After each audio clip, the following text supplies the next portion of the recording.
Hello welcome back to റിസോസ് kitchen. ഇന്നത്തെ recipe ബേക്കറിയിൽ നിന്നൊക്കെ വാങ്ങുന്ന ഗീ കേക്കിൻ്റെ റെസിപ്പിയാണ്. നല്ല സോഫ്റ്റ് ആയിട്ടുള്ള, നല്ല വായിലിട്ട് അലിഞ്ഞു പോകുന്ന ടേസ്റ്റിലുള്ള എൻ്റെ വൺ ഓഫ് ദി ഫേവറേറ്റ് ആയിട്ടുള്ള ഒരു കേക്കിൻ്റെ റെസിപ്പിയാണ് കാണിക്കുന്നത്. ഈസിയാണ് ഉണ്ടാക്കിയെടുക്കാൻ, വീട്ടിലുള്ള ഇൻഗ്രീഡിയൻസ് മാത്രം മതി. അപ്പോൾ അതെങ്ങനെ ഉണ്ടാക്കിയെടുക്കാൻ നോക്കിയാലോ. അപ്പം ആദ്യമായിട്ട് വീഡിയോ കാണുന്നവരാണെങ്കിൽ ലൈക്ക് ചെയ്യുക, ഷെയർ ചെയ്യുക, സബ്സ്ക്രൈബ് ചെയ്യുക, സപ്പോർട്ട് ചെയ്യുക കേട്ടോ. കേക്കിലേക്കുള്ള മധുരത്തിനായിട്ടുള്ള പഞ്ചസാര ഒന്ന് പൊടിച്ചെടുക്കണം. അതിനായിട്ട് ഞാനിവിടെ ഒരു ഗ്ലാസ് അളവിലാണ് അളവൊക്കെ എടുക്കുന്നത്.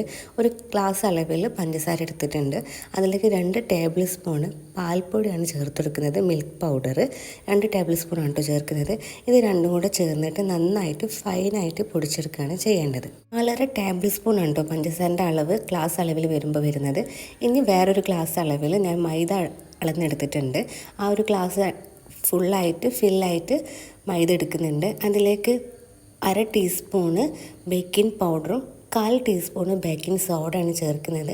നമ്മൾ എടുക്കുന്ന പൊടിയുടെ ഐറ്റംസ് അനുസരിച്ചിട്ട്, ക്വാണ്ടിറ്റി അനുസരിച്ചിട്ട് അതിലേക്ക് ബേക്കിംഗ് പൗഡറും ബേക്കിംഗ് സോഡൻ്റെ അളവ് ചേഞ്ച് വരുത്തണം കേട്ടോ. അപ്പോൾ ഞാൻ എടുത്തിട്ടുള്ള അളവും കാര്യങ്ങളൊക്കെ ഡിസ്ക്രിപ്ഷനിൽ കൊടുക്കാം. കറക്റ്റ് അത് ഫോളോ ചെയ്താൽ മതി. ഇതിലേക്ക് വേണ്ട മെയിൻ ഐറ്റംസ് ആണ് ഗീ. അത് ഏത് ബ്രാൻഡിൻ്റെയോ എടുക്കാം, നമുക്ക് ഹോം മെയ്ഡ് ഗീ വേണമെങ്കിലും എടുക്കാം. ഞാനിവിടെ നമ്പീഷ്യൻസിൻ്റെ നെയ്യാണ് എടുത്തിട്ടുള്ളത്. അത് റൂം ടെമ്പറേച്ചറിൽ വെക്കണം കേട്ടോ, കേക്ക് ഉണ്ടാക്കുന്നതിന് മുന്നായിട്ട്. അതിനായിട്ട് ഞാനിവിടെ 2 ടേബിൾ സ്പൂൺ ഗീ എടുത്തിട്ടുണ്ട്. അതിലേക്ക് നേരത്തെ പൊടിച്ച് വെച്ചിട്ടുള്ള പഞ്ചസാരയും പാൽപ്പൊടിയുടെ മിക്സും കൂടെ ചേർത്ത് കൊടുക്കുക. നല്ലൊരു ഫ്ലേവറിന് ഒരു ടീസ്പൂണ് വാനില എസൻസും ചേർത്ത് കൊടുക്കുന്നുണ്ട്. എന്നിട്ട് നന്നായിട്ട് സോഫ്റ്റ് ആവുന്നത് വരെ ബീറ്റ് ചെയ്തെടുക്കുകയാണ് ചെയ്യേണ്ടത്. നല്ല സോഫ്റ്റായിട്ട് വരണം. അത് വന്നു കഴിഞ്ഞാൽ അതിലേക്ക് 2 എഗ്ഗ് പൊട്ടിച്ച് ചേർത്ത് കൊടുക്കുന്നുണ്ട്. ഇനി അത് നന്നായിട്ട് ഫൈനായിട്ട് മിക്സ് ആക്കിയെടുക്കാം. രണ്ടും കൂടെ മിക്സ് ആക്കിയിട്ട് ബീറ്റ് ചെയ്തെടുക്കുകയാണ് ചെയ്യേണ്ടത്.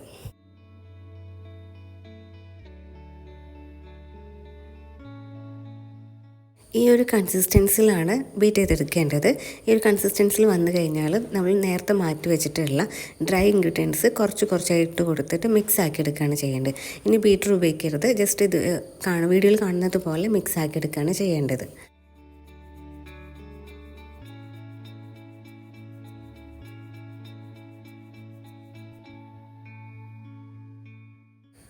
ഇതിലേക്ക് മധുരം പോരാൻ തോന്നുകയാണെങ്കിൽ ഡ്രൈ ഇൻഗ്രീഡിയൻസ് ചേർക്കുന്ന ടൈമിൽ തന്നെ കുറച്ച് മധുരം കൂടെ ചേർത്ത് കൊടുക്കാം കേട്ടോ. പഞ്ചസാര പൊടിച്ചിട്ട് ഈ ഒരു കൺസിസ്റ്റൻസി ആകുമ്പോൾ മിക്സിങ് നിർത്തി വെക്കാം. ഇനി ബേക്ക് ചെയ്യാനുള്ള ട്രേയിലേക്ക് നമ്മളത് ഒഴിച്ചു കൊടുക്കുകയാണ് ചെയ്യേണ്ടത്. ബേക്ക് ചെയ്യുന്ന ട്രേ ആദ്യം തന്നെ സെറ്റ് ചെയ്ത് വെക്കണം കേട്ടോ, എന്നാലാണ് ബേക്ക് ചെയ്തെടുക്കുമ്പോൾ നല്ല കറക്റ്റിൽ എല്ലായിടത്തും ആയി കിട്ടുള്ളൂ. കേക്ക് ഞാൻ ബേക്ക് ചെയ്തെടുക്കുന്നത് സ്റ്റൗവിൽ ഞാനൊരു ബിരിയാണി ബോട്ടിലേക്ക് ഈ ട്രേ ഇറക്കി വെച്ചിട്ടാണ് ബേക്ക് ചെയ്തെടുക്കുന്നത്. ഒരു 15-20 മിനിറ്റോളം എനിക്ക് ബേക്ക് ചെയ്തെടുക്കാനുള്ള ടൈം വന്നിട്ടുണ്ട്. ഓരോരുത്തരുടെയും സ്റ്റൗവിൻ്റെ ഫ്ലെയിം അനുസരിച്ചിട്ടായിരിക്കും ബേക്കിംഗ് ടൈം വരിക. അപ്പോൾ നമ്മൾ ഇടയ്ക്കൊന്ന് ശ്രദ്ധിച്ച് നോക്കിയാൽ മതി. ഇനി ബേക്ക് ചെയ്ത് വന്നിട്ടുണ്ട്. ഞാൻ 2 ട്രേയിലായിട്ടാണ് കേട്ടോ വീഡിയോക്ക് കാണാനുള്ള ഭംഗിക്ക് വേണ്ടിയിട്ട്, നല്ലൊരു ഡിസൈൻ കിട്ടാൻ വേണ്ടി 2 ട്രേയിലാണ് വെച്ചിട്ടുള്ളത്. ഇത് ഒരൊറ്റ ട്രേയിലാണെങ്കിൽ ഒന്നുകൂടെ നല്ല വലിപ്പത്തിലുള്ള കേക്കായി കിട്ടിയിരുന്നു. അപ്പം ഈസി ആയിട്ടുള്ള കേക്കാണ്, നല്ല സോഫ്റ്റാണ്. കറക്റ്റ് ഈ മെത്തേഡൊന്ന് ഫോളോ ചെയ്താൽ മതി. ഉണ്ടാക്കി നോക്കിയിട്ട് നിങ്ങളെ ഫീഡ്ബാക്ക് അറിയിക്കും.